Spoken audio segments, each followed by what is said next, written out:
Man, Wi-Fi 6 is incredible. Anyway, what's going on, guys? It's your man Jay, and I wanted to give you a 2-month follow-up, believe it or not. It's been actually more than 2 months since having the Galaxy Note 10 Plus, and some phones kind of get kicked up. Look at that, Wi-Fi 6 is incredible. Some phones kind of get kicked under the rug when other phones come out, like the Pixel 4 and the iPhones. I try to keep up with all the devices that I have and use them regularly, but unfortunately only one phone can get my main SIM. And currently right now, to be honest, it is the Pixel 4. And the second SIM goes to either the iPhone or the Galaxy Note 10 Plus while I'm in a review phase. But I will tell you this, the Galaxy Note 10 Plus is a phone that can only be forgotten if Samsung doesn't do their job. Meaning they have to keep this phone up to date for the tech world. Consumers, not so much. I don't think consumers are going to complain too much if their phone doesn't get a software update. They just want their phone to work. That is what they want. And I don't blame consumers for, not worrying about software updates and things like that. But what I will say is this. There has come a time now, probably because of phones like the iPhones, where people are able to keep their phones longer and not have to worry about software updates because they're going to get all the latest features of the new phones coming out. That is probably the only downside to not owning a Pixel if you're an Android person. If you're an Android person, you probably want to get a Pixel or even a OnePlus. Even the Essential phone has gotten the latest updates. But those are the things that you hear people say when they talk about the Galaxy Note devices. They don't get a lot of updates. They don't get all the updates, blah, blah, blah. They're actually right. I'm not knocking them. They're actually true. It takes a long time for Samsung phones to keep up with updates and everything. But the reality is, folks, these phones run fantastic. Again, I kept my Galaxy Note 8 for a year and a half or something like that before I sold it. And it actually got the updates. It just took a long time. But with that being said, the Galaxy Note 10 Plus, I'm hoping that they do the right by consumers and keep this phone up to date. Android 10 is already out and this phone doesn't have it. I've actually been seeing leaks about the S10 already in beta and things like that. I haven't heard anything about the Note 10 Plus with Android 10. But let me say this. And this is how I feel. Even though this phone probably won't get the updates the fastest, if it in fact does get it or doesn't get it, I'm still going to like it because I like this phone itself as a whole, even as it sits right now.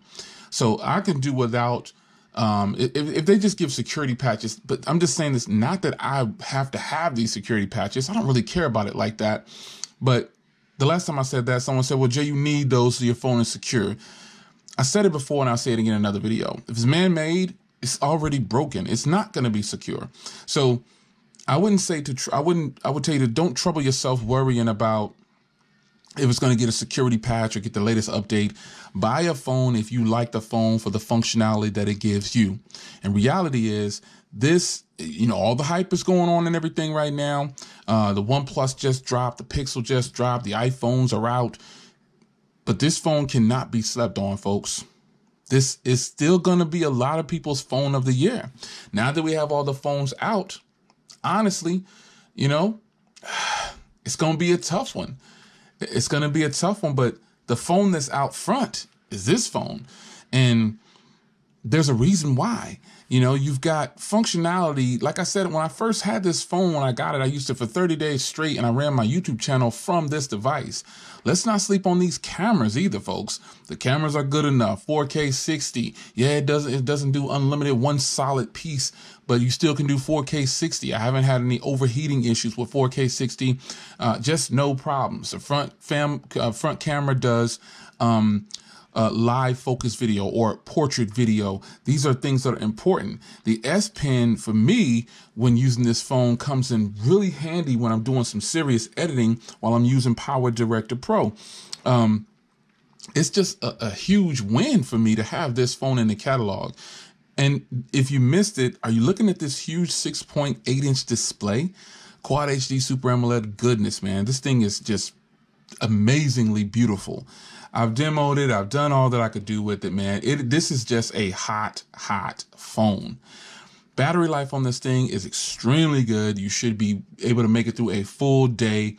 I think I heard Jose Santana say I'm pretty much a moderate user, not really heavy. And I kind of agree with him, because on most of my phones, I do between 6 and if you include the iPhone, 6 to 10 hours of battery life, screen on time, but the range of off the chargers between 24 to 48 in those phones. And so I guess that's a moderate user, and I don't disagree with that. He might be able to measure it better than me, but reality is I'm getting between 6.5 to 8 hours of screen on time on this phone. Maybe a little more sometimes. Some people are reporting 9 to 10.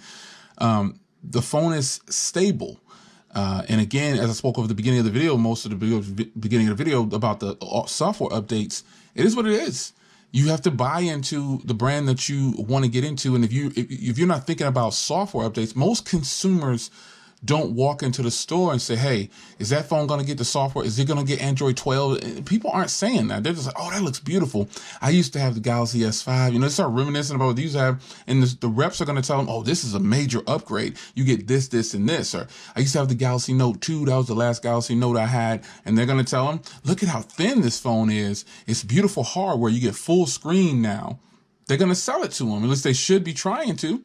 If a person likes a Note, or they're coming from a Note 2, 3, 4, whatever, and they've had an S10, but they're floating between the S10 and the Note, I'm going to recommend the Galaxy Note line, because the Galaxy Note line is more affordable, or becoming more affordable, or just as affordable as the S10 line when you're talking about the higher memory options. The phones are getting just that good. Now, the S10 obviously has probably the better feel in hand because of the rounded body. But this right here is something that you could get used to, folks.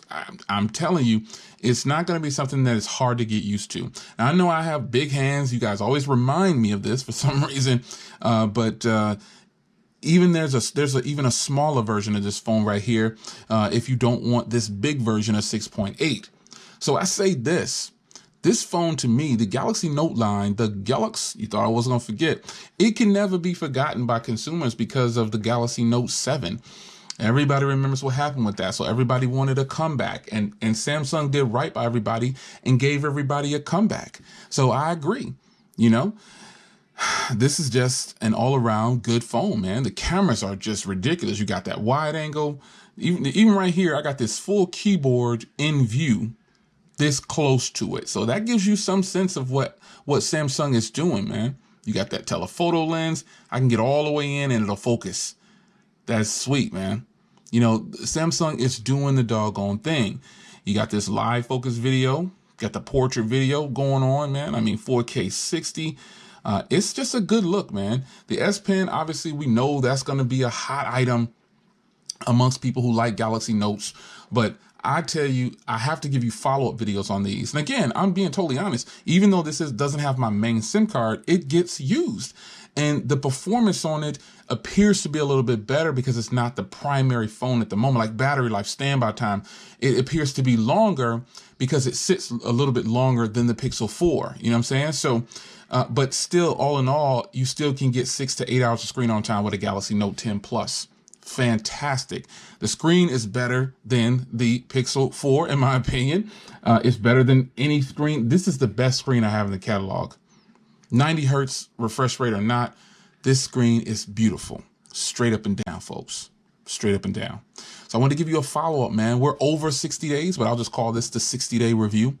The Galaxy Note 10 is still a beast. And I guarantee you at the end of the year, there'll be a ton of people that name this phone their phone of the year.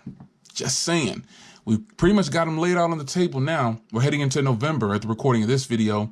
We're at the end of October pretty much. And, people are going to start picking their phones of the year now that the Pixel is out.